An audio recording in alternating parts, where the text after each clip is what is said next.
Welcome back. So, Divine, what is the first story topping the news today?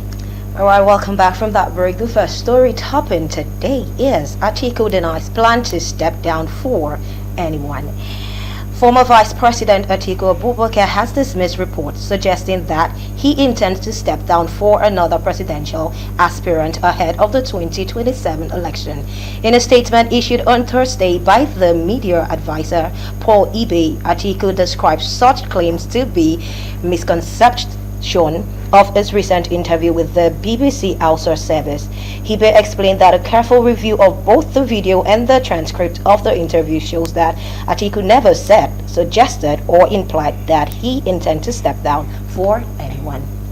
Okay, and on to INEC. INEC engages the National Assembly to fast-track electoral reforms. Now, the chairman of the Independent National Electoral Commission, INEC, Professor Mahmood Yakubu, has said the commission is actively engaging with the National Assembly to accelerate the passage of key electoral reforms ahead of future elections. Speaking in Abuja while receiving a European Union election observation follow-up mission at the commission's headquarters, Professor Yakubu said the engagement includes a recent retreat with the Joint Committee on Electoral Matters. He stressed that the timely conclusion of legislative reforms is critical as INEC cannot finalize election guidelines or begin training officials without a clear legal framework. The EU delegation's visit is part of efforts to monitor the implementations of recommendations from 2023 general elections.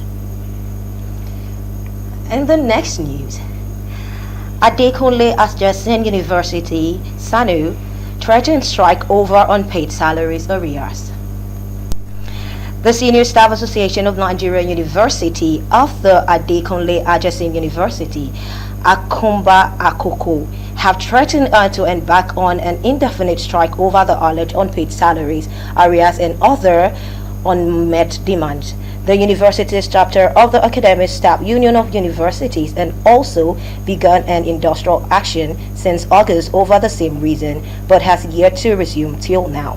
Similarly, the SANU counterpart had earlier warned that the planned reception of students and the forthcoming convocation ceremony should be or could be disrupted if outstanding payment were not made.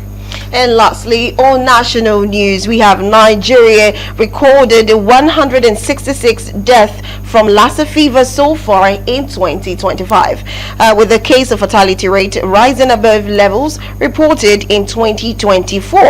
Well, according to the Nigeria Center for Disease Control and Prevention, NCDC, on Thursday, in a situation reports covering Epidemiological Week 27 and published on Thursday, the NCDC said the overall fatality rate has reached 18.5% compared with the 16.9% during the same period last year. Now, the agency noted that the mortality trend underscores the persistent public health risks posed by the viral hemorrhagic fever, which is endemic in parts of the country.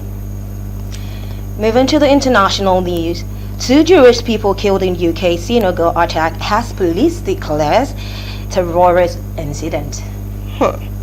Prime Minister Keir Starmer says Britain must defeat rising extremistic hate after 2 people are killed in an attack at the Manchester synagogue. Directly addressing the UK Jewish community, he says he will do everything in his power to give the security you deserve. 2 people died and 4 are in the hospital. A man drove a car at members of the public before stabbing people. Police have declared it a terrorist attack.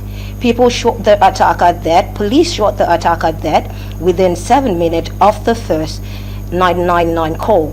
Officer later made 2 other arrests. Well, let's go to Morocco. First killings in Morocco since Gen Z protest has erupted.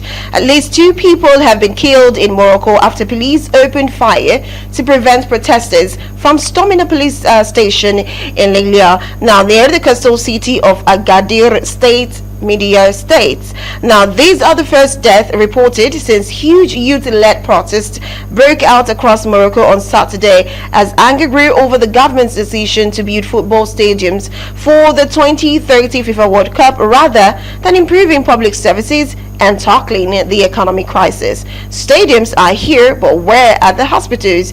Is a popular chant among the Gen Z protesters.